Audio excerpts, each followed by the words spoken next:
भाभी जी बैठ जाएं, बीच में खड़े नहीं हो। थोड़ा सा निवेदन को माने और धर्म सभा में आने के बाद हम सारे लोग स्वयं अनुशासित हो जाएं।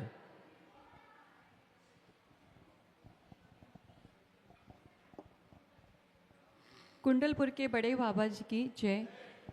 परम पूज्य 108 आचार्य श्री विद्यासागर जी महाराज की जय। परम पूज्य 108 आचार्य श्री समय सागर जी महाराज की जय। आदिम तीर्थंकर प्रभु आदिनाथ मुनिनाथ, आदि व्याधि अगमद मिटे तुम पद में मम्मात। चरण शरण है आपके तारण तरण जहाज, भवदटि तट तक ले चलो करुणा कर जिनिराज। परम पूज्य 108 आचार्य श्री विद्यासागर जी महाराज की जय। आचार्य श्री समय सागर जी महाराज की जय। नमोस्तु आचार्य भगवान। दीप प्रज्वलन के क्रम में प्रवेश करें। मुझे दिखाई दे रहे हैं इंदौर से जैन समाज के सुधीजन। मैं आमंत्रित करूंगा आप सभी को, कृपया आकर के सर्वप्रथम गुरु चरणों में श्रीफल समर्पित करेंगे। मनीष जी हमारे बीच उपस्थित हो गए हैं, सचिन जी उद्योगपति उपस्थित हो गए हैं, भरतेज जी उपस्थित हो गए हैं। ये इंदौर जैन समाज का प्रतिनिधि मंडल हम सबके बीच एक बार तालियां बजा करके हम सारे लोग सभी का अभिनंदन कर दें। सभी गुरु चरणों में श्रीफल समर्पित करेंगे और आज दीप प्रज्वलन करने का सौभाग्य भी इंदौर जैन समाज के प्रतिनिधि मंडल को प्राप्त होगा। टिमरनी जैन समाज से भी एक प्रतिनिधि हमारे बीच आए हुए हैं, वहां पंचकल्याणक प्रतिष्ठा महोत्सव संपन्न होना है, वे भी आकर के दीप प्रज्वलन में सहभागिता दर्ज कराएंगे। सम्मानीय मनोज जी साहिब हमारे बीच उपस्थित हैं, जो पूर्व में सऊदी अरेबिया में निवास किया करते थे, उन्हें भी निमंत्रित कर रहा हूँ। कृपया वे आ जाएंगे और आकर के दीप प्रज्वलित करेंगे।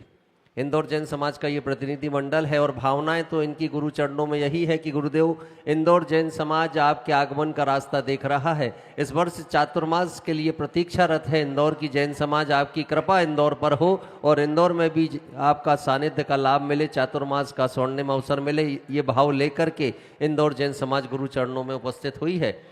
सभी सुधीजनों के पावन पुनीत हस्तकमलों से ये दीप प्रज्वलित होता हुआ। टिमरनी से भी जो सुधीजन है कृपया भी आ जाएं और आकर के दीप प्रज्वलित करेंगे। करतल ध्वनि की अनुमोदना हम सारे लोग करें। यहाँ पर आचार्य भगवंत गुरुदेव श्री विद्यासागर जी महामुनि राज के चित्र के समक्ष दीप का प्रज्वलन। मुनिवर श्री निष्पक्ष सागर जी, मुनिवर श्री निष्प्रय सागर जी इंदौर में विराजमान है और गुरु चरणों में उन्होंने नमोस्तु निवेदित किया है। इंदौर जैन समाज गुरु चरणों में ये अनुनय विनय लेकर के यहाँ उपस्थित हुई है। दीप प्रज्वलन करते हुए सुधीजन यहाँ पर उपस्थित हैं। आचार्य भगवंत गुरुदेव श्री विद्यासागर जी महामुनि राज के क्षेत्र के समक्ष दीप का प्रज्वलन हुआ। उसके बाद अगले क्रम में जब हम प्रवेश करेंगे, उस सुधी श्रावक को आज मैं यहाँ निमंत्रित करूंगा जिन्हें कल ये सौभाग्य मिला। एक लंबे अंतराल की प्रतीक्षा उस परिवार की थी कि गुरुदेव के चरणों का सानिध्य, उनका पड़गाहन प्राप्त हो, और एक लंबे समय तक ये सुधी श्रावक अपने परिवार के साथ प्रतीक्षा रहे। कल उनका पुण्य जागा, उनका भाग्य जागा और आचार्य श्री जी का पड़गाहन करके आहार दान देने का सौभाग्य उस परिवार को प्राप्त हुआ, जिस परिवार से आरिका श्री निर्वेकमती माता जी, आरिका श्री निकटमती माता जी हैं। एक बार तालियां बजा करके परिवार के पुण्य की अनुमोदना हम सारे लोग करें। कल इस परिवार ने तिलवारा घाट के जिनालय के लिए 9 कलश की राशि का समर्पण भी किया है। मैं इन्हें निमंत्रित करूंगा, शास्त्र भेंट का अवसर इन्हें मिलेगा, साथ ही साथ पाद प्रक्षालन करने का स्वर्णिम अवसर भी इस परिवार को प्राप्त होने जा रहा है। वहीं इसी क्रम में मनोज जी साहिब और आराधना जी हमारे बीच उपस्थित हैं, जो सऊदी अरेबिया में पूर्व में निवास किया करते थे और जिनालय के लिए गुरु चरणों में जब उपस्थित हुए तो जिनालय के लिए समर्पण के भाव इनके जागे और इन्होंने 11 कलश की राशि जिनालय के लिए समर्पित की। इन्हें भी निमंत्रित करूंगा, कृपया पाद प्रक्षालन के लिए पहुंचेंगे। एक क्रम निर्धारित होगा, महिलाएं एकदम ऊपर नहीं जाएंगी पाद प्रक्षालन के लिए। शास्त्र भेंट आप नीचे के पंक्ति से करेंगे, ऊपर केवल पुरुष वर्ग जाकर के पाद प्रक्षालन करें, जिससे व्यवस्था बनी रहेगी।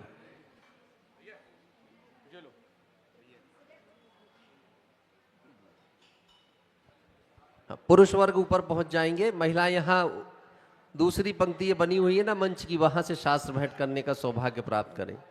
थोड़ा सा ये व्यवस्था बना करके रखेंगे जिससे ये दृश्य महनीय बन सके और हम सारे लोग जब इस दृश्य को देखें तो अपने स्मृति पटल पर इसको अंकित कर सके और आह्लादित हो सके कि उन दृश्यों के साक्षी हम सारे लोग बने जब आचार्य भगवंत गुरुदेव श्री समय सागर जी महामुनि राज के पावन पवित्र चरणों का प्रक्षालन हुआ और हमने अपनी आंखों से इस दृश्य को देख करके स्वयं को धन्य अनुभव किया।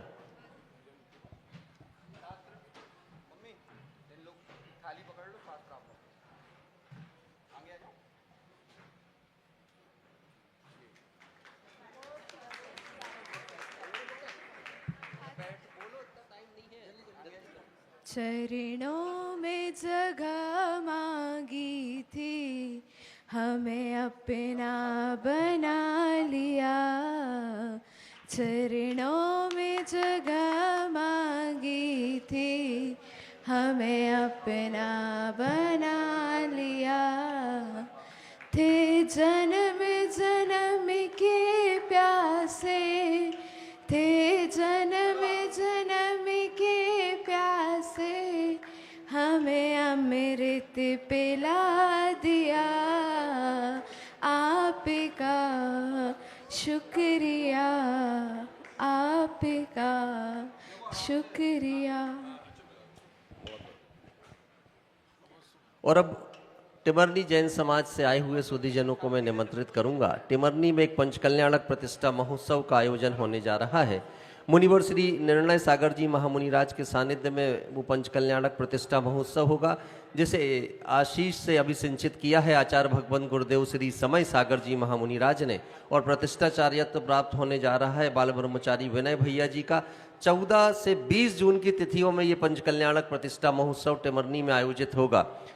इसके पोस्टर का विमोचन आज आचार्य श्री जी की मंगल सन्निधि में होगा। इंदौर जैन समाज का प्रतिनिधि मंडल आकर के इस पोस्टर का विमोचन करे। आप आ जाएं, इंदौर जैन समाज के प्रतिनिधि मंडल को निमंत्रित कर रहे हैं। चूंकि हरदा और हरदा के समीप ही इंदौर अवस्थित है, तो मेरा आग्रह है इंदौर जैन समाज भी वहाँ के पंचकल्याणक प्रतिष्ठा महोत्सव से, और नेमावर कमेटी भी वहाँ के पंचकल्याणक प्रतिष्ठा महोत्सव में लगातार उसे सानंद संपन्न कराने के लिए प्रयासरत है। इंदौर जैन समाज के सुधीजनों के हाथों से इस पोस्टर का ये विमोचन हुआ पंचकल्याणक प्रतिष्ठा महोत्सव के। तालियां बजाकर के करतल ध्वनि से हम सारे लोग इन पलों के साक्षी बनते हुए अनुमोदना करेंगे। 14 से 20 जून की तिथियों में टिमरनी में ये पंचकल्याणक प्रतिष्ठा महोत्सव आचार्य भगवंत गुरुदेव श्री समय सागर जी महामुनि राज के आशीर्वाद से मुनिवर श्री निर्णय सागर जी महामुनि राज के मंगल सानिध्य में और बाल ब्रह्मचारी विनय भैया जी के प्रतिष्ठाचार्यत्व में संपन्न होने जा रहा है। और टिमरनी में हमारे डॉक्टर मयूर जी तो पहुंचेंगे ना, आपकी तो ससुराल है, आपको वहीं रहना है 14 से 21 तारीख तक। गुरु चरणों में सभी लोग नमोस्तु निवेदित करेंगे और अपना स्थान ग्रहण करेंगे। महापूजन के क्रम में अब हम सभी लोग प्रवेश करने जा रहे हैं। मैं प्रतिभा मंडल की सम्मानीय दीदी जी से आग्रह करूंगा कि महापूजन के इस क्रम को आप संपन्न कराएंगी। और इंदौर जैन समाज का प्रतिनिधि मंडल पूजन में अष्टद्रव्य समर्पित करेगा और साथ ही स्थापना करेगा। इंदौर जैन समाज का प्रतिनिधि मंडल आ जाए और टिमरनी के भी जो सुधीजन है वे आ जाए। मनोज जी भी उपस्थित रहेंगे साथ में।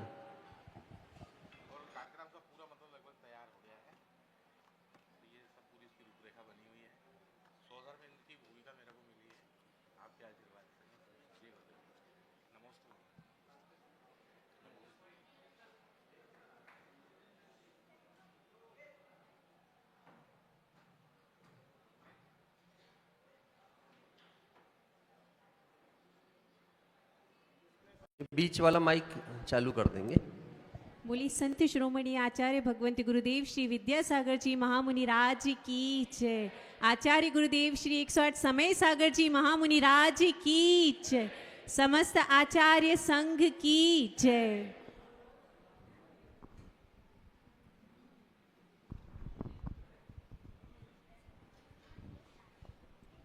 गुरु कृपा को अपने मन में सहज करके रखना है। जो है गुरु के प्रति समर्पण औरों से ना कहना है। 3 योग से गुरु भक्ति कर फल इतना ही पाना है। ना छूटे गुरु चरण कदापि सिद्धालय तक जाना है। आचार्य श्री जी के चरणों में हम झुका रहे अपना माथा। जिनके जीवन की हर चर्या बन पड़ी स्वयं ही नवगाथा। जैनागम का वह सुधा कलश जो बिखराते हैं गली गली, जिनके दर्शन को पाकर के खिलती मुरझाई हृदय करी। ओम रूम संत श्रोमणी आचार्य भगवंत गुरुदेव श्री विद्यासागर जी महामुनीन्द्र, आचार्य गुरुवर्षि समय सागर जी महामुनीन्द्र, अत्र अवतरोत्तर संभोषित आवानन। जय हो जय हो जय हो। अत्र तिष्ठ तिष्ठ ठ ठ स्थापनम। जय हो जय हो जय हो। अत्र मम सन्निहितो भव भव वसट सन्निधि करणम। जय हो जय हो जय हो। सांसारिक विषयों में पढ़कर मैंने अपने को भरमाया, इस राग द्वेष की वैतरणी से अब तक पार नहीं पाया। तब विद्या सिंधु के जलकण से भवकालुस धोने आया हूँ। आना जाना मिट जाए मेरा, यह बंध काटने आया हूँ। ओम रूम संत श्रोमणी आचार्य गुरुवर्षि विद्यासागर जी महामुनीन्द्रेभ्यो, आचार्य गुरुवर्षि समय सागर जी महामुनीन्द्रेभ्यो, जन्म जरा मृत्यु विनाशनाय दिव्य जलम निर्विपामीति स्वाहा। क्रोध अनल में जल जल कर अपना सर्वस्व लुटाया है, निज शांत स्वरूप न जान सका जीवन भर से भुलाया है। चंदन सम शीतलता पाने अब शरण आपकी आया हूँ। संसार ताप मिट जाए मेरा, चंदन वंदन को लाया हूँ। ओम रूम संत श्रोमणी आचार्य गुरुवर्षि विद्यासागर जी महामुनीन्द्रेभ्यो, आचार्य गुरुवर्षि समय सागर जी महामुनीन्द्रेभ्यो, संसारा ताप विनाशनाय दिव्य चंदनम निर्विपामीति स्वाहा। जड़ को ना मैंने जड़ समझा नहीं, अक्षय निधि को पहचाना। अपने तो केवल सपने थे, भ्रम और जगत का भटकाना। चरणों में अर्पित अक्षत है, अक्षय पद मुझको मिल जावे। तब ज्ञान अरुण की किरणों से मम हृदय कमल भी खिल जावे। ओम रूम संत श्रोमणी आचार्य गुरुवर्षि विद्यासागर जी महामुनीन्द्रेभ्यो, आचार्य गुरुवर्षि समय सागर जी महामुनीन्द्रेभ्यो, अखंड अक्षय पद प्राप्त है, अक्षतान निर्विपामीति स्वाहा। इन विषय भोग की मदिरा पी मैं बना सदा से मत वाला। तृष्णा को तृप्ति करी जितनी उतनी बढ़ती इच्छा ज्वाला। मैं काम भाव विध्वंस ही तुमन सुमन चढ़ाने आया हूँ।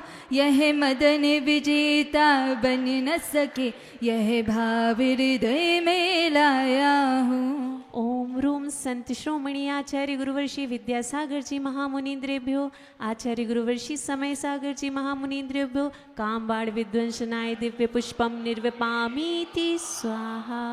इस क्षुधा रोग की व्यथा कथा भव भव में कहता आया हूँ।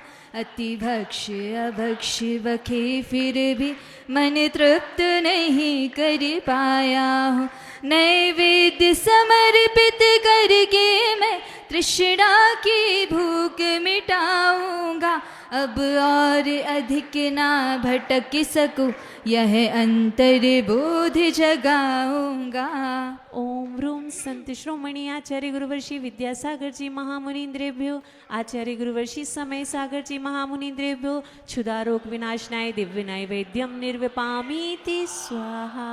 सारे तीर्थ धाम आपके चरणों में, सारे तीर्थ धाम आपके चरणों में। हे गुरुदेव प्रणाम आपके चरणों में हो। हे गुरुदेव प्रणाम आपके चरणों में। मोहांधकार से व्याकुल हो, निज को नहीं मैंने पहचाना।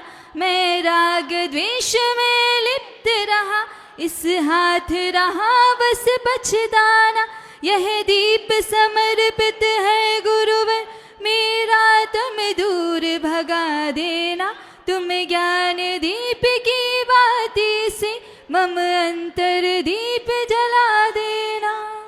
ओम रूम संत श्रोमणी आचार्य गुरुवर्षि विद्यासागर जी महामुनीन्द्रेभ्यो, आचार्य गुरुवर्षि समय सागर जी महामुनीन्द्रेभ्यो, महामोह अंधकार विनाशनाय दिव्य दीपम निर्विपामीति स्वाहा। इन शुभ कर्म ने घेरा है, मैंने अब तक यह माना था, बस पाप कर्म तुझ पुण्य कर्म को चाह रहा अपनाना था। सुबह सुबह कर्म सब रिपुदल है, मैं इन्हें जलाने आया हूँ, इसीलिए गुरु जी के चरणों में अब धूप चढ़ाने आया हूँ। ओम रूम संत श्रोमणी आचार्य गुरुवर्षि विद्यासागर जी महामुनीन्द्रेभ्यो, आचार्य गुरुवर्षि समय सागर जी महामुनीन्द्रेभ्यो, अष्ट दुष्ट कर्म दहनाय दिव्य धूपम निर्विपामीति स्वाहा। भोगों को इतना भोगा कि साध्य और साधक का अंतर मैंने आज मिटा डाला। मैं चिदानंद में लीन रहूं, पूजा का यह फल पाना है, पाना था जिसके द्वारा वह मिल बैठा मुझे ठिकाना है। ओम रूम संत श्रोमणी आचार्य गुरुवर्षि विद्यासागर जी महामुनीन्द्रेभ्यो, आचार्य गुरुवर्षि समय सागर जी महामुनीन्द्रेभ्यो, महामोक्ष फल प्राप्त है दिव्य फलम निर्विपामीति स्वाहा। जग के वैभव को पाकर मैं निस दिन कैसा अलमस्त रहा, चारों गतियों की ठोकर को खाने में ही अभ्यस्त रहा। मैं हूँ स्वतंत्र ज्ञाता दृष्टा, मेरा पर से क्या नाता है, कैसे अनर्घ पद पा जाऊं, यह अरुण भावना भाता है। ओम रूम संत श्रोमणी आचार्य गुरुवर्षि विद्यासागर जी महामुनीन्द्रेभ्यो, आचार्य गुरुवर्षि समय सागर जी महामुनीन्द्रेभ्यो, अनर्घ्य पद प्राप्त है दिव्यार्घम निर्विपामीति स्वाहा। भावों की निर्मल सरिता में अब गाहन करने आया हूँ, सबका सारा दुख दर्द हरो, यह अर्घ भेंटने लाया हूँ। हे तपो मूर्ति, हे आराधक, हे योगीश्वर, हे महासंत, हे अरुण कामना देख सके युग युग तक आगामी बसंत। ओम रूम संत श्रोमणी आचार्य गुरुवर्षि विद्यासागर जी महामुनीन्द्रेभ्यो, आचार्य गुरुवर्षि समय सागर जी महामुनीन्द्रेभ्यो, जय माला पूर्णार्घम निर्विपामीति स्वाहा। जिनकी चर्या में चर्चा में सिर मूलाचार समाया है, सिद्धि शांति वीर शिव ज्ञान तथा विद्यासागर जिसे पाया है। जयवंत रहो इस धरती पर, हम भक्तों का उद्धार करो, आचार्य समय सागर गुरुवर, वसुद्रव्य अर्घ्य स्वीकार करो। ओम रूम संत श्रोमणी आचार्य गुरुवर्षि समय सागर जी महामुनीन्द्रेभ्यो, अनर्घ्य पद प्राप्त है पूर्णार्घ्यम निर्विपामीति स्वाहा। बोलिए आचार्य भगवंत गुरुदेव श्री 108 समय सागर जी महामुनि राज्य की। हमारे बीच में शाहपुर जैन समाज का भी एक प्रतिनिधि मंडल आज यहाँ उपस्थित है। उनके प्रतिनिधि यहाँ करके गुरु चरणों में श्रीफल समर्पित करेंगे। शाहपुर जैन समाज भी वही अभिलाषा लेकर के गुरु चरणों में आई है कि गुरुदेव इस वर्ष चातुर्मास की उपलब्धि शाहपुर के हिस्से में भी दर्ज हो जाए, आपकी कृपा शाहपुर जैन समाज पर हो जाए, ये आग्रह लेकर के उपस्थित है। गुरु चरणों में आप सभी श्रीफल समर्पित करेंगे और उसके बाद श्रीफल अर्पण करते हुए अपना स्थान आप सभी लोगों को ग्रहण करना है। श्रीफल अर्पण करती हुई शाहपुर की जैन समाज। हाँ, और आप सभी से अब आग्रह होगा, कृपया यथा स्थान ससम्मान विराजित हो जाएंगे साहेबपुर जैन समाज के सभी प्रतिनिधि अब आ जाएं कृपया। गुरु चरणों तक आपकी बात पहुंच चुकी है, अब आप विराजित हो। गैरतगंज से भी हमारे बीच प्रतिनिधि मंडल आया हुआ है, आपके प्रतिनिधि आकर के गुरु चरणों में नमोस्तु निवेदित करेंगे। हाँ, चातुर्मास का निवेदन लेकर के गैरतगंज जैन समाज भी हम सबके बीच यहाँ उपस्थित है।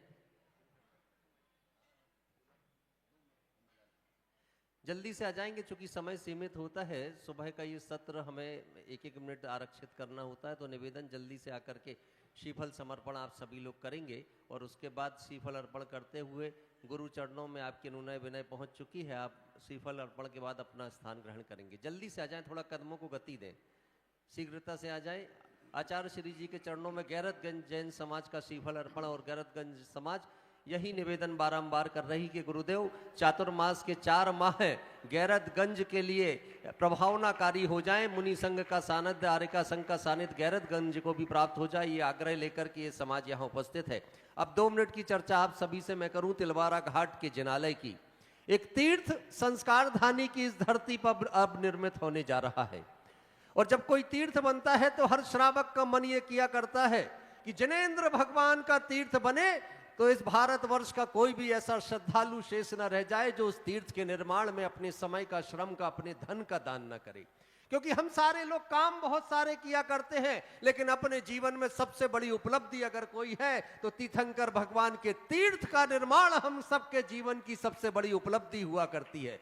आज सौभाग्यशाली होंगे वो लोग जो उस तीर्थ के निर्माण में अपनी चंचला लक्ष्मी का सदुपयोग करेंगे। मैं आग्रह आपसे करूंगा, जीवन भर पुण्य से कमाया हुआ पैसा अगर किसी तीर्थ के काम आ गया तो आपका पैसा कमाना सार्थक हो जाएगा, और किसी तीर्थ के निर्माण में अगर आपने एक ईंट भी लगा दी, एक शिला भी लगा दी, तो आपका इस धरती पर आकर के मानव पर्याय में आना सार्थक हो सकता है। मैं आग्रह आप सबसे करूंगा, मात्र 5100 रुपए राशि की शिला है। आचार्य भगवान गुरुदेव श्री विद्यासागर जी महामुनिराज शिला जिसे नाम दिया गया है। आप अपनी शक्ति और सामर्थ्य के अनुसार शिलाएं दान करना, जितना आपका मन बने उतनी शिलाएं दान करना।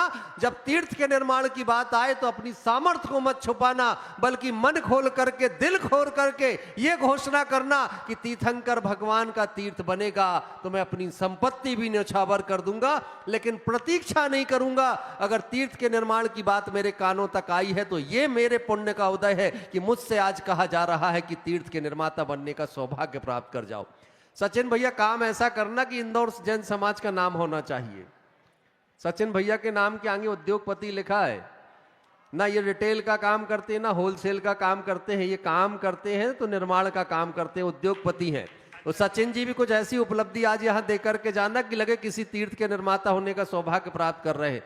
चंदू भैया जल्दी जल्दी घोषणाएं भेजते चलना। गैरतगंज की भी जैन समाज है, शाहपुर की भी जैन समाज है। सबसे मेरा आग्रह, भले एक एक शिला का दान करना, लेकिन तीर्थ के निर्माण से आज जरूर जुड़ना। पहली घोषणा हमारे सचिन जी की होने जा रही है। सचिन भैया, ये मुझे पढ़ने में भी बड़ा अजीब लग रहा है कि सचिन भैया लिख करके भेज रहे हैं। अरे आज काम ऐसा करके, चक्रेश भैया थोड़ा सा किनारे हो ना। सचिन भैया, आजीवन एक सदस्य के लिए यहाँ 5,55,000 की राशि है। आराम से किस्तों में देना, जल्दबाजी नहीं। आज मैं कभी कभी आपसे भी जिद कर सकता हूँ, वो तो बनाना, ये भी आपको ही बनाना है। वहां भी तीर्थंकर भगवान विराजेंगे, यहाँ भी विराजेंगे। भैया मैं अधिकार पूर्वक 5,55 की स्वीकृति आपकी ले रहा हूँ। सचिन जी उद्योगपति, आप सिर हिला करके स्वीकृति दे दे। सचिन भैया जल्दी करें, समय सीमित है, गुरु चरणों में एक पल अनमोल है। 5,55,000 की स्वीकृति आपकी ले रहा हूं। सचिन जी उद्योगपति जी के सम्मान में जोरदार तालियां बजाएं। इंदौर से हमारे बीच उपस्थित हैं, कृपया आएं और आकर गुरु चरणों में श्रीफल समर्पित करेंगे। सचिन जी उद्योगपति साहिब। मनीष भैया, आपका जो भाव है, अरे जो आपका भाव है, मैं आपसे कह ही नहीं रहा हूं, जो स्वीकृति आपकी हो, हमें तो, मुझे तो सिर्फ घोषणा करनी, मेरा काम पोस्टमैन का है। पत्र में जो लिख कर के आया मुझे पढ़ना नहीं, सिर्फ पत्र पहुंचाना है। तो गुरु के चरणों तक आपकी भावना मुझे पहुंचानी है। निर्मला देवी, संतोष जी, संगीता जी विजयनगर से हमारे बीच उपस्थित है। एक शिला की स्वीकृति इन्होंने प्रदान की है। इसी क्रम में टेकचंद जी साहिब गैरतगंज से हमारे बीच आए हुए हैं, अध्यक्ष हैं वहां की दिगंबर जैन समाज के। आपने भी एक शिला के लिए स्वीकृति प्रदान की है। गुरु चरणों में आप भी नमन करेंगे। देखिए अंतिम 1 मिनट का समय है, जिन्हें शिलाएं समर्पित करना है वो अपने नाम जल्दी से दे दें, उसके बाद ये क्रम विराम ले जाएगा। देखिए सचिन जी ने आज प्रातःकाल शुरुआत बड़ी अच्छी की है 5:55 के माध्यम से, जरा तालियां जोरदार बजा दें उनके सम्मान में। और जिन्हें शिलादान करनी है, हमारे मनीष भैया की कोई स्वीकृति आई कि नहीं आई? मनीष भैया आप पे तो अधिकार बनता है ना मेरा। तो आज 5:30 और कर दूं क्या? चलिए ठीक है, आज मनीष नायक जी की ओर से 5,55,000 रुपए राशि की स्वीकृति हमें प्राप्त हुई है। जोरदार तालियां उनके सम्मान में सभी लोग बजा देंगे। मनीष नायक जी इंदौर से जुड़े हुए हैं आप, और हमारे सचिन जी उद्योगपति अब एक नया व्यवसाय भी प्रारंभ कर रहे हैं, डायमंड का व्यवसाय। एक बार तालियां बजा दें, उनके उन्नत भविष्य की भी कामना हम सारे लोग संप्रेषित कर देंगे। और जिन्हें स्वीकृति देना, देखिए अंतिम 10-20 सेकंड के समय में जिन्हें शिलादान करनी है अपने नाम पहुंचा दे।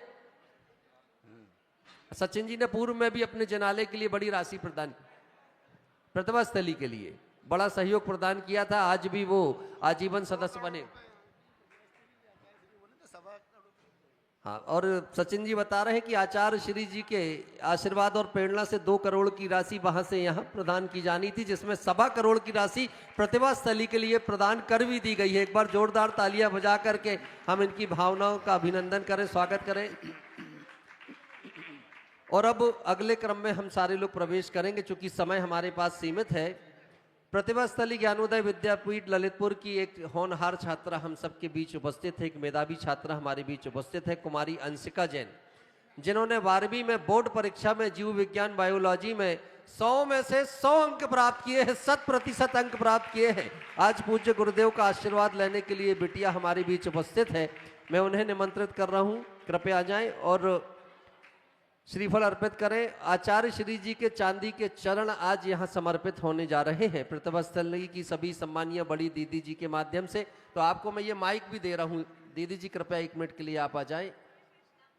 आपके भाव गुरु चरणों में आपके शब्दों में समर्पित होंगे।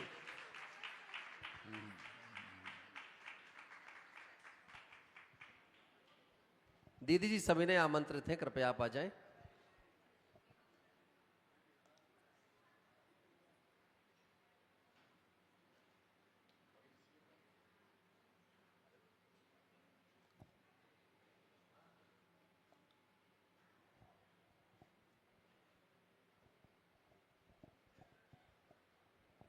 जय बोली संत शिरोमणि आचार्य भगवान गुरुदेव श्री विद्यासागर जी महामुनि राज की, परम पूज्य आचार्य भगवान श्री समय सागर जी महामुनि राज की। जिस छात्रा के बारे में अभी आपने सुना, इस छात्रा ने जीव विज्ञान में 100/100 प्राप्त किया है, वो भी हिंदी माध्यम से। तो मैं सभी बड़ी दीदियों को बुलाना चाहूँगी कि सभी बड़ी दीदियाँ यहाँ आकर उस छात्रा को गुरु जी के चरण भेंट करें। सभी बड़ी दीदियाँ।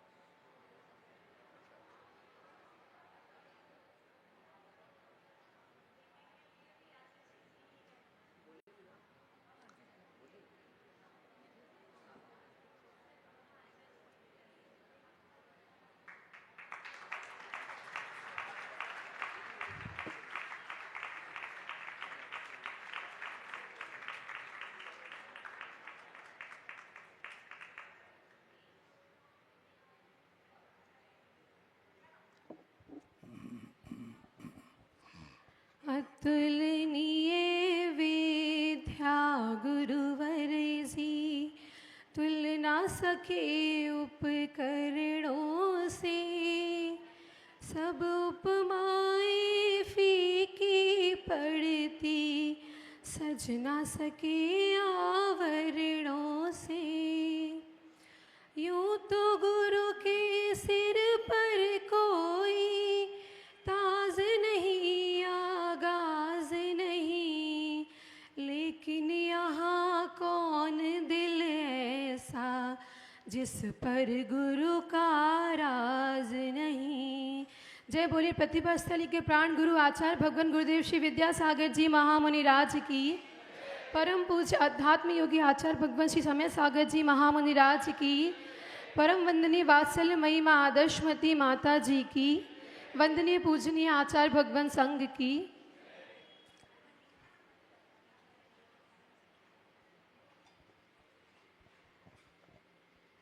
अपनी बात एक छोटे से कथानक के साथ आपके सामने रखना चाहूँगी। एक राज्य में एक राजा थे। उन राजा के मन में ये विचार आया कि मुझे अपने राज्य में एक बहुत ही अद्भुत और अद्वितीय इमारत या कहें महल का निर्माण करना है। तो इस अद्वितीय कार्य का निर्माण करने के लिए उन्होंने पूरे विश्व से अपने अपने क्षेत्र से निपुण कारीगरों को बुलाया और उन सभी कारीगरों के सहयोग से वह कार्य पूर्ण हुआ। कार्य शुरू हुआ। 5 महीने व्यतीत हुए, 6 महीने व्यतीत हुए, 1 साल व्यतीत हुआ, 2 साल व्यतीत हुए, 3, 4, 5, लेकिन फिर भी कार्य पूर्ण नहीं हो पाया। राजा को बहुत चिंता हुई। राजा ने अपने मंत्री को बुलाया। मंत्री ने सभी कारीगरों जो अपने अपने क्षेत्र में निपुण थे उनको बुलवाया और कारण जानने का प्रयास किया कि यह कार्य पूर्ण क्यों नहीं हो पा रहा है।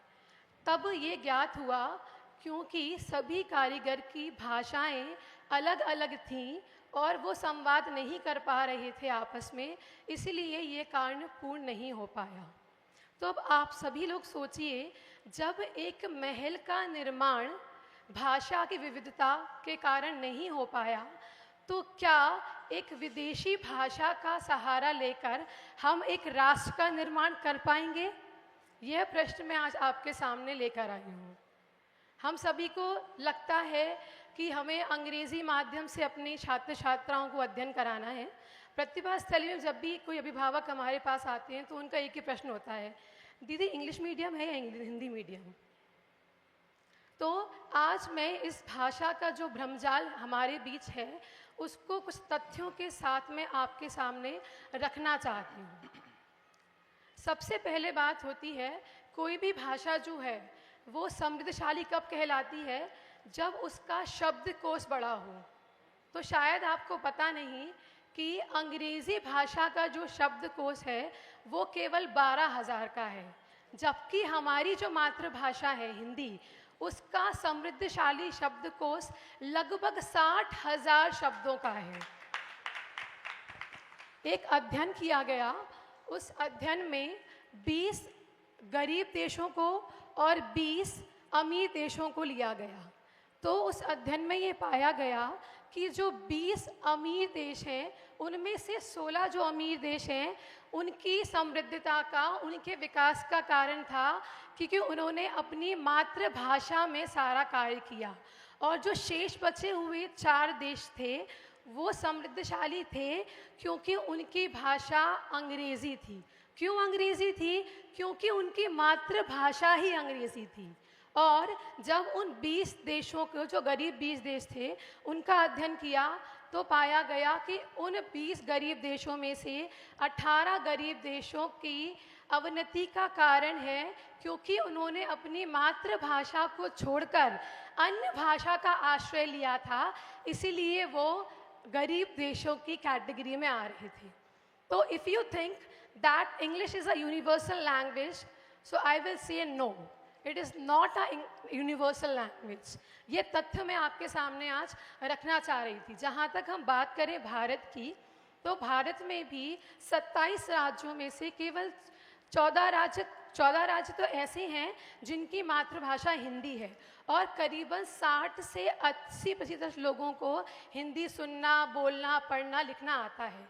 केवल हमारे 20 से 25% लोग ऐसे हैं जिनको अंग्रेज़ी भाषा का ज्ञान है।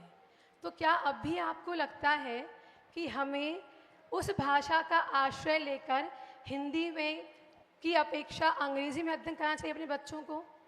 ये प्रश्न मैं आज आपके सामने लेकर आई थी। आचार्य श्री ने स्वयं कहा, इंडिया नहीं भारत बोलो। जब हम डिक्शनरी में देखेंगे कि इंडियन का मतलब क्या है, तो हम पाएंगे कि डिक्शनरी में इंडियन का मतलब होता है अनकल्चर्ड पीपल। क्या आपको लगता है कि Bharat is a country of uncultured people? No, not at all. फिर जब ये अनुरोध किया गया है तो अब उसके बाद वो शब्द जो है इंडियन, उसका जो अर्थ है वो वहाँ से हटा लिया गया है। और दूसरी बात, हमें मातृभाषा क्यों अपनानी चाहिए? उसके लिए एक बार अकबर के दरबार में एक बहुत ही पढ़े लिखे विद्वान आए और उन विद्वान ने उस अकबर के दरबार में चुनौती रखी कि आप ज्ञात कीजिए कि मेरी मातृभाषा क्या है। क्योंकि वो जो विद्वान थे वो बहुत सारी भाषाओं में पारंगत थे, तो सबने कोशिश की लेकिन कोई भी उनकी मातृभाषा का ज्ञान नहीं कर पाया। अंत में जो 9 रत्नों में से एक है बीरबल, उनके पास समस्या आई तो बीरबल ने कहा, जी महाराज, कल मैं सुबह आपको बता दूंगा कि इन महाशय की मातृभाषा क्या है। रात के समय जब सभी लोग सो गए तो बीरबल उन महाशय के कक्ष में गए और वहाँ पर जाकर उन्होंने अपना कार्य पूर्ण किया और सुबह दरबार में आकर उन्होंने कहा कि महाराज, मुझे ज्ञात हो गया है कि इन विद्वान की भाषा क्या है। उन्होंने कहा कि इन पंडित जी की भाषा, मातृभाषा तेलुगु है। सभी को आश्चर्य हुआ, पंडित जी को भी आश्चर्य हुआ कि यहाँ कोई ज्ञात नहीं करा पाया कि मेरी भाषा क्या है, तो बीरबल ने ये कैसे जान लिया? तो बीरबल ने कहा, महाराज, कल रात को क्षमा चाहता हूँ, मैं आपके बिना आज्ञा के इन महाशय के कक्ष में गया था और मैंने वहाँ जाकर जब ये सो रहे थे गहन निद्रा में, इनके कान में एक पंख डाला और जब मैं ये पंख उनके कान में डाला तो उनके मुख से एक ध्वनि आई और वो जो ध्वनि थी वो तेलुगु में थी। क्योंकि हम सबको पता है कि हम कितना भी इंग्लिश, फ्रेंच, जर्मन बोल लें, लेकिन जब भी कोई बच्चा दुख में होता है उसके मुंह से 2 शब्द निकलते हैं, एक तो माँ या एक गुरु माँ। तो उनके मुख से भी तेलुगु भाषा निकली और उन्होंने ये ज्ञात कर लिया। इतनी महत्वपूर्ण अगर भाषा हमारे जीवन में रखती है तो हम क्यों अपने उन नन्हे मुन्ने बच्चों को डबल बोझ से बोझित कर देते हैं? पहला तो अध्ययन करने का बोझ, दूसरा भाषा का बोझ। और मैं आपको बताना चाहूँगी कि हमारे ब्रेन के 2 पार्ट होते हैं, 2 हेमिस्फीयर होते हैं। जब आप अंग्रेज़ी भाषा का प्रयोग करते हैं तो केवल आपका एक पार्ट ही प्रयोग में आता है, लेकिन जब आप हिंदी भाषा का प्रयोग करते हैं तो आपके लेफ्ट और राइट दोनों ही ब्रेन काम करते हैं। तो ये अब आपका और हमारा निर्णय है कि हम अपने बच्चे को किस भाषा में अध्ययन कराना चाहते हैं। गुरुजी का तो हमेशा से यही भाव था कि हम अपने बच्चों को हिंदी भाषा में ही अध्ययन कराएं। अगर हम बात करें डेवलप्ड और अनडेवलप्ड कंट्रीज़ की भी, डेवलप्ड कंट्रीज़ की श्रेणी में रशिया, अमेरिका, जापान, जर्मनी, ये सब आते हैं। क्यों? इनके पीछे भी केवल एक ही कारण है, वो है उनकी मातृभाषा। वह अपना सारा कार्य मातृभाषा में ही करते हैं। अभी जो छात्रा आपके सामने आई, अंशिका जैन, इसके पूर्व में भी प्रतिभा स्थली में बहुत सारे विषयों में बोर्ड एग्जाम में 100 आउट ऑफ 100 प्राप्त किया है बच्चों ने साइकोलॉजी में, संस्कृत में तो हर वर्ष ही 100 आउट ऑफ 100 प्राप्त करते हैं, लेकिन जीव विज्ञान जैसे जटिल सब्जेक्ट में भी उन्होंने 100 आउट ऑफ 100 लेकर आए। क्यों? केवल अपनी हिंदी भाषा के प्रयोग से। आचार्य जी कहते हैं, किसी भी छात्र के सफल होने के पीछे एकाग्रता सबसे महत्वपूर्ण है। और एकाग्रता कब बनेगी? जब वो छात्रा अपनी मातृभाषा में समझेगी, पढ़ेगी, लिखेगी। तो हम चाहते हैं अगर कि हमारे बच्चे भी अव्वल दर्जे के अंक लेकर आए, उच्च श्रेणी को प्राप्त करें, तो हम सभी को भी अपनी मातृभाषा का ही प्रयोग करना चाहिए। आज मैं आपसे हिंदी भाषा को अपनाने के लिए यहाँ से आग्रह कर रही हूँ और आचार्य भगवान के चरणों में मेरा इतना निवेदन है कि आचार्य भगवान, हम सभी शिक्षिकाएं आचार्य भगवान के सपनों को पूर्ण करने के लिए तत्पर हैं और प्रयास करते हैं कि हम हिंदी भाषा को बहुत आगे तक लेकर जाएं, लेकिन आपका आशीर्वाद हमें चाहिए कि हम इस कार्य को पूर्ण कर सकें। और मैं ये भी कहना चाहूँगी कि हम लोग बहुत आचार्य श्री जी को अपना अपना कहते हैं, लेकिन जब हम हिंदी भाषा को अपना लेंगे दिल से, केवल वचनों से नहीं, मन से जब हम ये संकल्प ले लेंगे कि हाँ, हमें अपनी मातृभाषा को हमें हिंदी को आगे लेकर जाना है, तब वो सही विनयांजलि होगी गुरु जी के चरणों में। यूँ तो हम बहुत विनयांजलि भेंट करते हैं, लेकिन अगर हम सच में चाहते हैं कि हम आचार्य श्री को सच्ची श्रद्धांजलि अर्पित करें, तो उनके प्रकल्पों को और उनका जो सपना है भाषा को बढ़ाने का, मातृभाषा को आगे ले जाने का, वो हम पूर्ण करेंगे, तो ही ये सच्ची श्रद्धांजलि होगी गुरु जी के चरणों में। नमस्कार आचार्य जी। सचिन जी 30 सेकंड के लिए कृपया आप आ जाएं और गुरुदेव से प्रवचन का आग्रह आज आप ही करेंगे। सचिन जी उद्योगपति इंदौर से।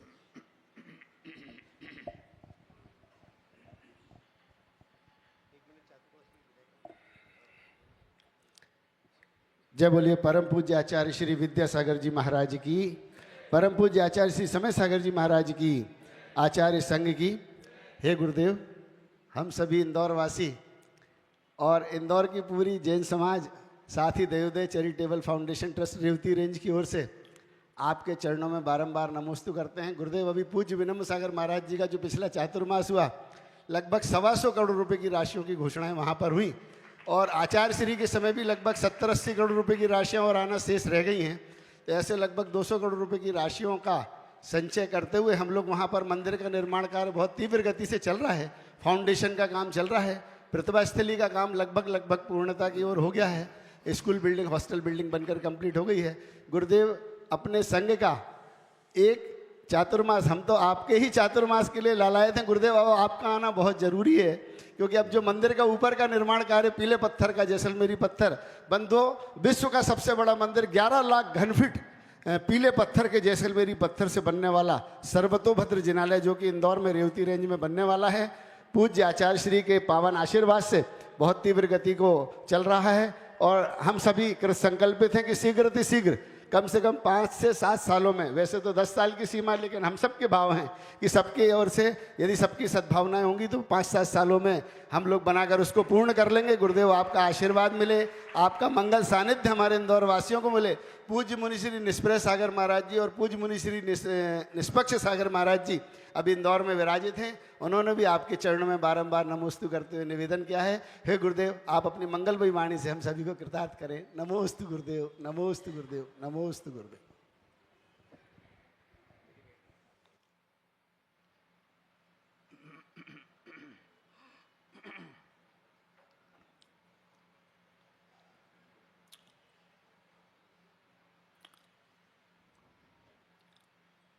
ओम नमः शुद्धेभ्यः, ओम नमः शुद्धेभ्यः, ओम नमः शुद्धेभ्यः।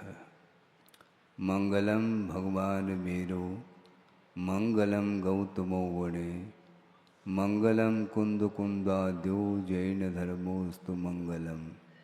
सर्वमंगल मांगल्यम सर्वकल्याणकारकम प्रधानम सर्वधर्माणां जैनम जयतु शासनम। अहिंसा परमो धर्म की, महावीर भगवान की। प्रातः स्मरणे परम पूजाचार्य गुरुवर श्री विद्यासागर जी मुनि महाराज की जय।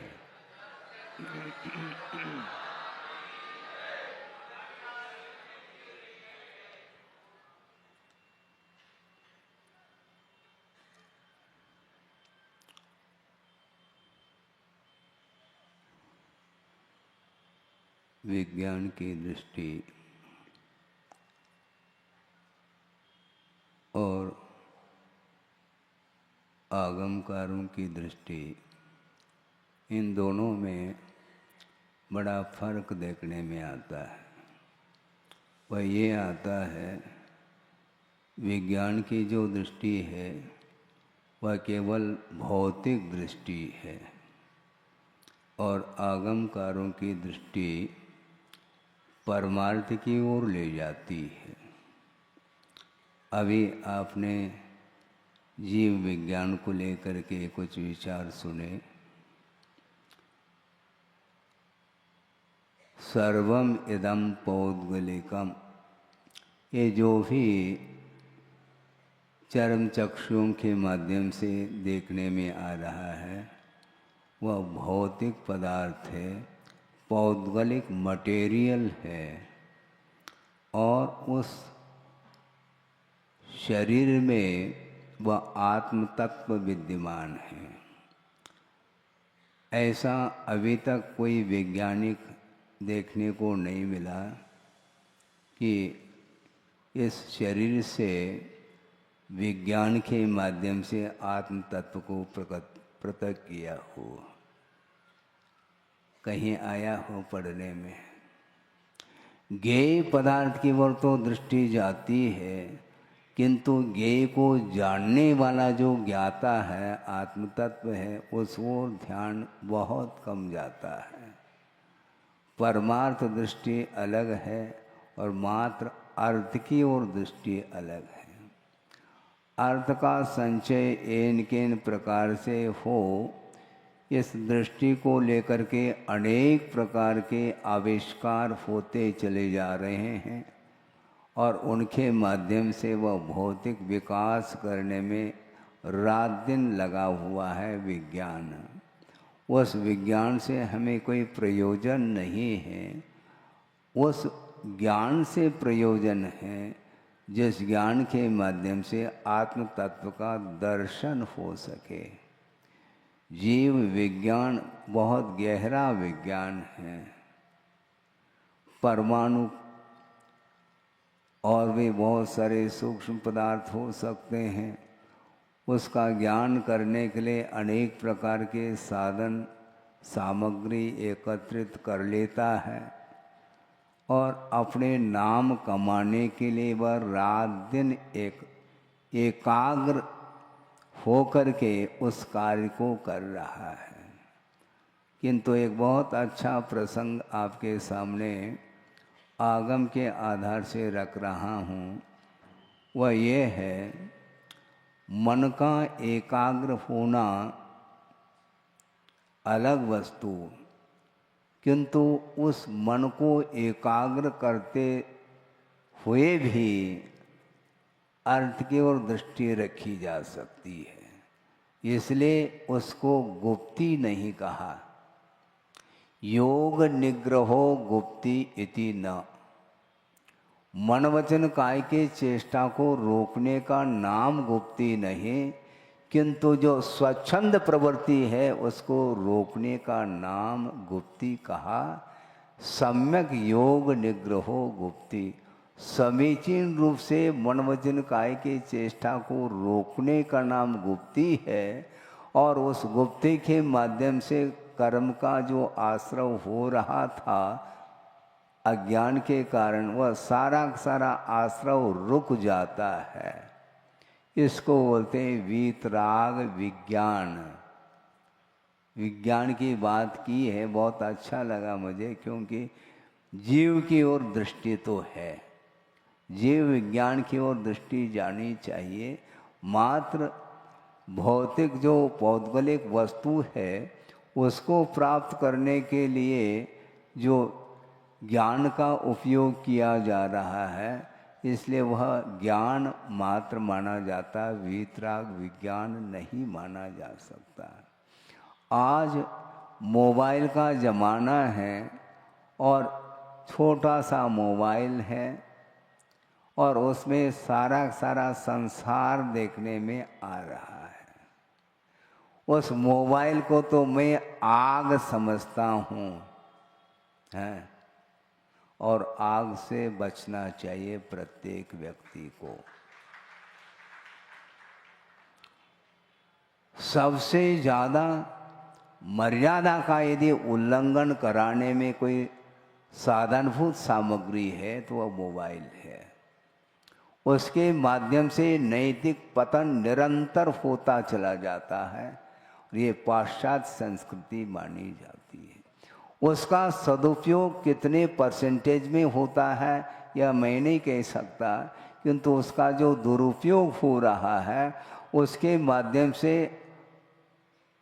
जो नई पीढ़ी है, नया जो जनरेशन है, उससे वह प्रभावित होता चला जा रहा है, मर्यादा को लांघता चला जा रहा है। और मर्यादा को लांघने वाला जो व्यक्ति होता है उसके अंदर कभी भी निर्मलता नहीं आ सकती मन में। मन जो विकृत होता है वह विकृत कराने में कारणभूत जो सामग्री है उसका आलम्बन लेने से ही मन विकृत होता चला जाता है। संस्कृति समाप्त होती है विकृति के माध्यम से। तो उस मोबाइल के माध्यम से विकृति बढ़ रही है, जबकि उस मोबाइल के माध्यम से संस्कृति और उन्नत हो सकती थी, किंतु उसका सदुपयोग नहीं किया गया है। और इसी को गुरुदेव का कहना है यह प्रज्ञा का अपराध माना जाता है। इसको प्रज्ञा का अपराध बोलते हैं। ज्ञान का जो दुरुपयोग है वही प्रज्ञापराध माना जाता है, और इससे बढ़कर के और कोई भी अपराध नहीं है। कोई एक व्यक्ति अपराध करता है तो उसके लिए जेल हो जाता है, किंतु यह जो अपराध प्रज्ञापराध है वह उसमें उसके चपेट में जो भी आएंगे उन सबको जेल भोगना पड़ेगा। इसलिए इसको आग बोलते हैं। आग क्यों बोल रहे हैं महाराज? इसलिए बोल रहे हैं यह आग, यह राग आग दहे सदा ताते समामृत से ये चिर भजे विषय कषाय, अब तो त्याग निज पद बेई कहा जा रहा है। राग आग के समान है। सुन तो सब लेते हैं, किंतु उस आग से अपने आप की रक्षा करने के लिए कौन व्यक्ति तत्पर है, मैं पूछना चाहता हूँ। पूरा चातुर्मास भी हो जाए, आगम के अनुरूप उपदेश दिया जा सकता है, आगम के अनुरूप मौलिक चिंतन करके आपके सामने विषय को रखा जा सकता है। इसके उपरांत भी उसको सुन करके ऐसा कौन सा व्यक्ति है कि महाराज हम इस मोबाइल को स्वाहा करना चाहते हैं? कोई तैयार है? कोई एक व्यक्ति भी हाथ नहीं उठा पाएगा। सदुपयोग करना अलग वस्तु, किंतु उसके माध्यम से परसेंटेज देखेंगे अत्यधिक मात्रा में, अत्यधिक प्रतिशत में वह दुरुपयोग ही हो जाता है उसके माध्यम से, और छोटे छोटे बच्चे भी उसके चपेट में आते चले जाते। महाराज आपका लड़का है, अच्छा, और मोबाइल दिन रात देखता है, अच्छी बात है। दिया किसने उसके हाथ में? चुप। अपने आप में वह मोबाइल आ कैसा सकता है उसके हाथ में? देने वाले आप हैं, और महाराज छुड़ा दो। हम छुड़ाते नहीं, आप देते चले जाते, हम छुड़ाते चले जाए, ऐसा थोड़ी होता है। दिया क्यों उसको आपने? दिया अर्थात प्रकाश देना चाहिए था, किंतु मोबाइल दे दिया आपने। कितना अनर्थ हो रहा। और बिल्कुल बाय बर्थ छोटे छोटे बच्चे उसके शिकार होते चले जा रहे हैं, और उस समय शायद उसका प्रभाव कम पड़ता हो, किंतु कालांतर में जाकर के उस मोबाइल को अपने हाथ से नीचे रखना पसंद नहीं करता। रात दिन वह उसका शिकार होता चला जा रहा है। इसके माध्यम से वीतराग विज्ञान समाप्त हो रहा है। मोबाइल के निर्माण में जो मन की एकाग्रता अपेक्षित थी, और उसके माध्यम से उसने उसका आविष्कार कर लिया, किंतु उसका आविष्कार उसके लिए स्वयं के लिए घातक सिद्ध हो रहा है। ऐसे ऐसी सामग्री आप बनाते चले जा रहे हैं, और उसका उपयोग जो हो रहा है उसके माध्यम से संसार और पनपता चला जा रहा है। वह एक जमाना था, एक कल्चर था। आपने देखा हो नहीं देखा हो, हमने तो देख लिया, आपने भी देखा होगा। 50-55 साल पूर्व में जो वातावरण माहौल था, मैं महसूस करता था, हालांकि 10-1 साल की उम्र होगी, 10-12 साल की उम्र, कि आमतौर से श्रावक लोग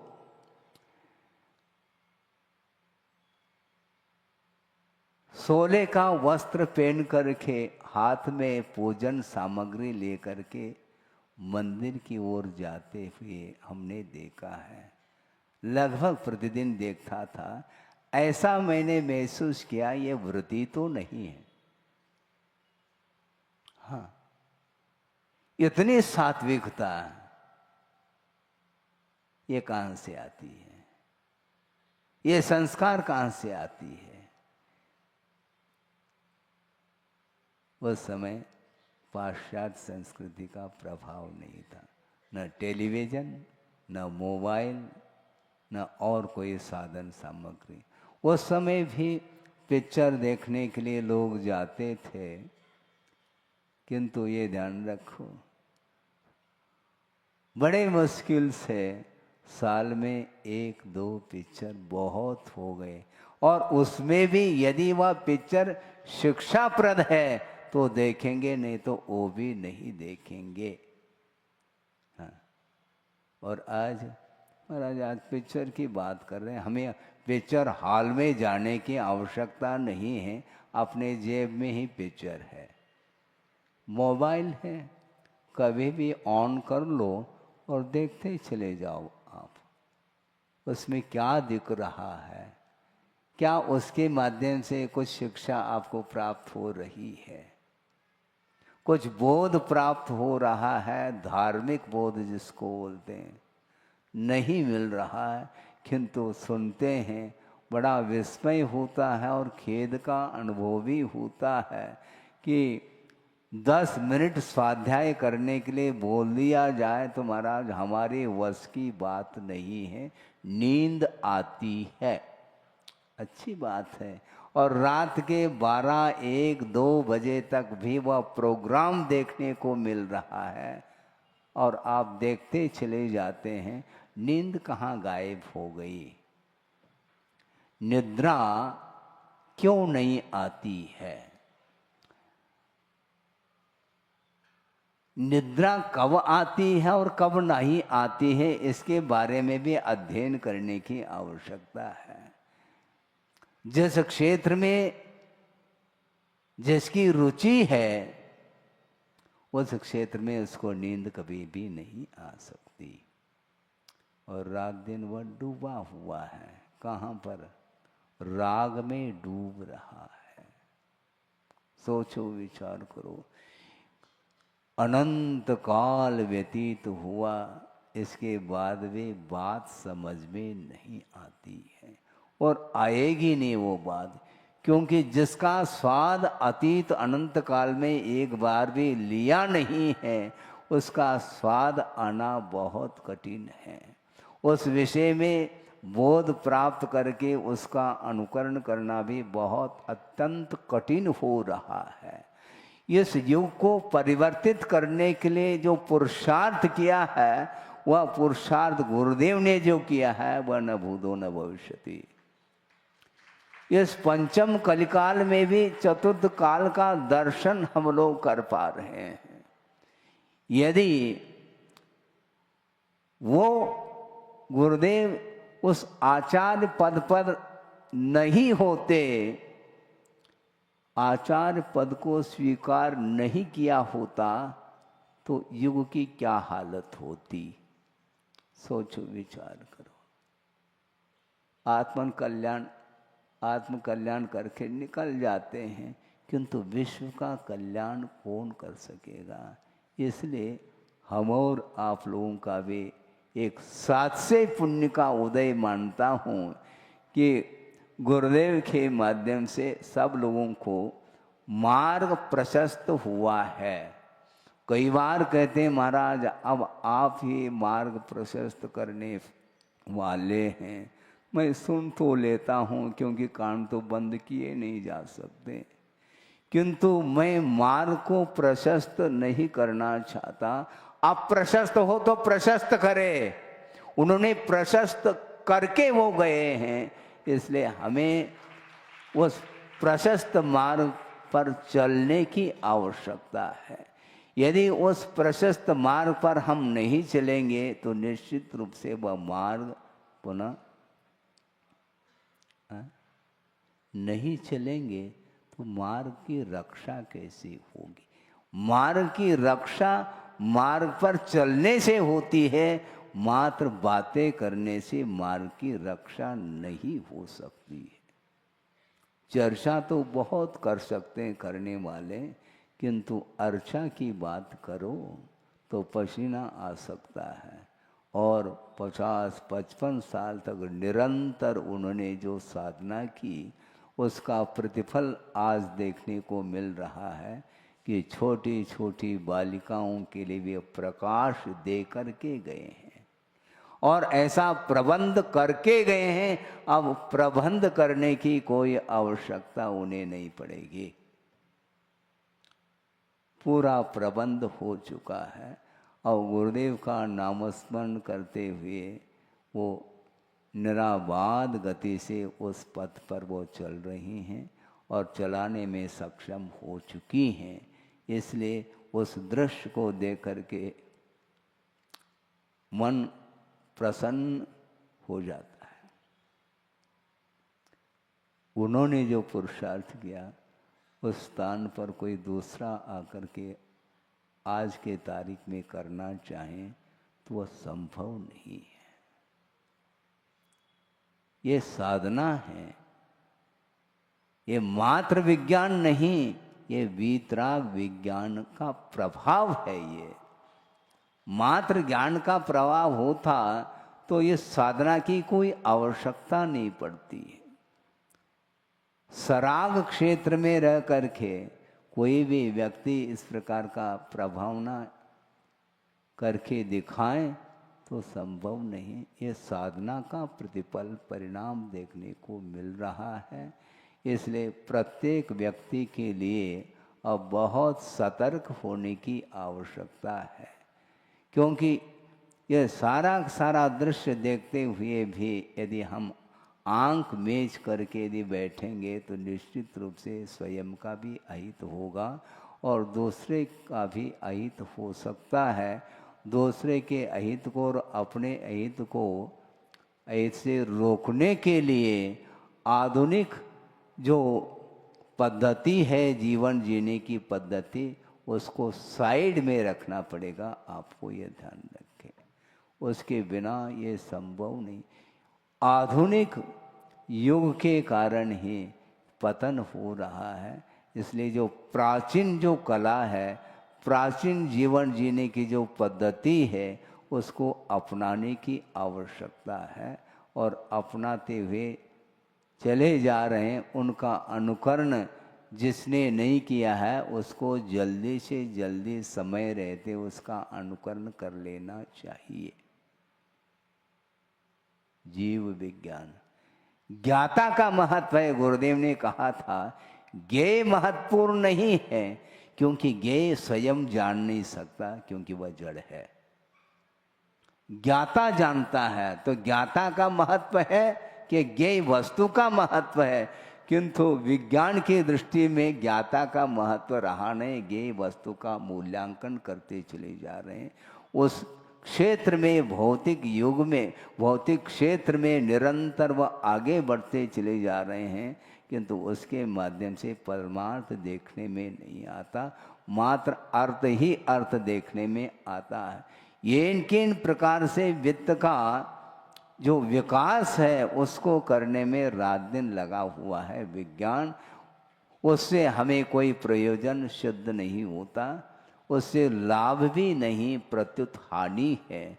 इसलिए हमें वैज्ञानिक युग में रहते हुए भी, भौतिक युग में रहते हुए भी भौतिकता से प्रभावित नहीं होते हुए परमार्थमय जीवन बनाने के लिए वीतराग विज्ञान का यदि आलंबन लेते हैं, बहुत ही जल्दी उसका विकास होगा, उसकी उन्नति होगी। उन्नति और अवनति के लिए आत्मगत परिणाम ही एकमात्र कारण सिद्ध होते हैं। वित्त की प्रमुखता हो गई तो बस परमार्थ गौण हो जाएगा, परमार्थ समाप्त हो जाएगा। और वित्त को यदि हम महत्व नहीं देते हैं तो परमार्थ का महत्व अपने आप में बढ़ता चला जाएगा। अब क्या चाहते हैं महाराज, हम तो परमार्थ ही चाहते हैं, तो भर निकालना है, परमार्थ को ही प्रमुखता देनी चाहिए। धर्म की आराधना किए बिना कहीं कोई भी और कोई भी साधन नहीं है। आलम्बन धर्म का लेना चाहिए, आलम्बन परमार्थ का लेना चाहिए, आलम्बन अर्थ का नहीं। और अभी हमारे सामने खड़े होकर के निवेदन किए, उस निवेदन को हमने भी सुना है। रेवती रेंज की बात कर रहे थे। वो रेंज जो है ना, कहाँ तक वह रेंज है मुझे बताओ आप। वह रेंज इंदौर तक सीमित नहीं है, ध्यान रखो, क्योंकि गुरुदेव का जो रेंज है पूरा विश्व है। उनके जितने भी प्रकल्प हैं वो सारे सारे, उनका रेंज पूरा विश्वव्यापी है। वो उसमें संकीर्णता नहीं। ये ठीक है, आप इंदौर में निवास करते हैं तो उसकी प्रमुखता तो आप रखेंगे, कोई बाधा नहीं, क्योंकि वह भी गुरुदेव का ही प्रकल्प है। जहाँ जहाँ भी उनके प्रकल्प हैं उनको हमें सब मिल कर के अल्पकाल में उसको पूर्ण करना है। और जितने जल्दी आप पूर्ण करेंगे उतने जल्दी हम उन प्रकल्पों को देखने का मुझे भी अवसर मिलेगा। हाँ, इन्हीं आंखों से मैं देख करके तृप्ति का अनुभव कर सकता हूँ, किंतु आपको करना है कमर कस करके। कमर कसने की बात नहीं, वर्तमान में तो कोई धोती पहनता नहीं, बेल्ट बांधते हैं। कुछ भी बांधो किंतु कमर कसना तो पड़ेगा आपको। सारे सारे जितने भी आपके कार्य हैं अन्यान्य, उनको गौण करके गुरुदेव के प्रकल्पों को पूर्ण करने के लिए आगे आना होगा। और उसके माध्यम से जो प्रभावना होगी उसका हिस्सा आपके झोली में भी जाना है। हाँ, क्योंकि सब लोग मिलकर के ही प्रभावना करेंगे, केवल मैं ही प्रभावना करूँगा ऐसा नहीं। गुरुदेव ने जो प्रभावना एकाकी होकर के उन्होंने जो प्रभावना की है वह पूरा पूरा विश्व मिल करके भी प्रभावना नहीं कर पाएगा। ये ध्यान रखो, ये बहुत कठिन कार्य है। उनकी जो क्षमता है, अद्भुत क्षमता उनकी, बहुत निकटता से हमने उनको देखा है और पढ़ा है। इतनी निरीता है, चरम सीमा तक पहुंच जाती है। बड़े बड़े काम करते हुए भी उनका कहना रहता था ये सारा सारा कार्य आचार्य ज्ञान सागर जी महाराज के द्वारा ही संपादित हुआ है। बिना उनके आशीर्वाद के ये संभव नहीं है। आशीर्वाद में ऐसी शक्ति है जिस शक्ति के माध्यम से हमें आसानी से आगे हम बढ़ सकते हैं। इतना प्रभाव है। ये प्रभाव वीतरागता का प्रभाव है, धर्म के प्रति समर्पण भाव का एकमात्र प्रभाव है। प्रत्येक व्यक्ति के अंदर साधर्म के प्रति अपनत्व होना चाहिए। आत्मीयता जितनी बढ़ती चली जाएगी उतना ही वह प्रभावना भी निरंतर प्रभावना बढ़ेगी। निरंतर प्रभावना को बढ़ाना चाहो तो आत्मीयता को कभी भी खोना नहीं चाहिए। चाहे वह छोटा हो चाहे बड़ा हो, कोई भी हो, प्रत्येक व्यक्ति के अस्तित्व को सामने रख करके अपने को अध्ययन करना चाहिए। सम्यक दर्शन के जो अंग होते हैं, प्रशम, सम्यक, अनुकंपा और आस्तिक्य। आस्तिक्य का अर्थ प्रत्येक व्यक्ति का अस्तित्व, मैं ही सब कुछ हूँ ऐसा नहीं, सामने वाले का भी अस्तित्व है। इस प्रकार एक विराट यदि दृष्टिकोण बन जाता है तो निश्चित रूप से सबके लिए आनंद प्राप्त हो सकता है। जिसके अंदर संकीर्णता आती है वह केवल मैं ही आनंद का अनुभव कर लूँ, इस प्रकार का उसका भाव आता है, तो उसके माध्यम से वह न स्वयं आनंदित हो पाता है न दूसरे को आनंदित कर सकता है। पूरा विश्व ही आनंदमय अनुभव करें, इस प्रकार दृष्टिकोण गुरुदेव का था। उसी प्रकार हम लोगों का भी दृष्टिकोण होना चाहिए। और उन्होंने जो भी उपदेश दिए हैं अतीत में, उन सब को आत्मसात करते हुए आगे बढ़ते हैं तो निश्चित रूप से ऐसा महसूस होगा कि साक्षात गुरुदेव बीच में विराजमान हैं। ये बिना अनुकरण के संभव ही नहीं। चाहे गुरुदेव दूर हो चाहे पास हो, ये अलग वस्तु है। उनका एक एक अक्षर यदि हम अनुसरण कर रहे हैं, उनके दिया हुआ जो मार्ग है उस पर चलने का हम प्रयास कर रहे हैं, भले अपनी शक्ति के अनुरूप कर लें, किंतु विपरीत जो है परिणाम नहीं आना चाहिए। समीचीन पुरुषार्थ के माध्यम से वहाँ तक हम भी पहुँच सकते हैं जहाँ तक गुरु पहुँचे हैं। पहुँचना चाहो क्या नहीं, पहुँचना है। उसके बिना संभव नहीं। बिना देव शास्त्र गुरु के आलम्बन के लिए बिना कभी भी आत्मा का उद्धार नहीं हो सकता। इसलिए प्रत्येक व्यक्ति का उद्धार हो, इस पवित्र भावना के साथ इस विषय को विराम दिया जाता है। अहिंसा परमो धर्म की जय। बोधि समाधि परिणाम शुद्धि स्वात्मोपलब्धि शिवसौ की सिद्धि। चिंतामणिम चिंतित वस्तुदाने त्वां वंद मानस्य ममास्तु देवी। परम पूजाचार्य गुरुवर श्री विद्यासागर जी मुनि महाराज की जय। बोलिए आचार्य भगवान गुरुदेव श्री समय सागर जी महामुनि राज की। मध्याह्न में ठीक 3 बजे आचार्य श्री जी की मंगल सन्नति में शंका समाधान का सत्र इसी परिसर में आयोजित होता है। आप सभी लोग दोपहर 3 बजे यहाँ उपस्थित होंगे।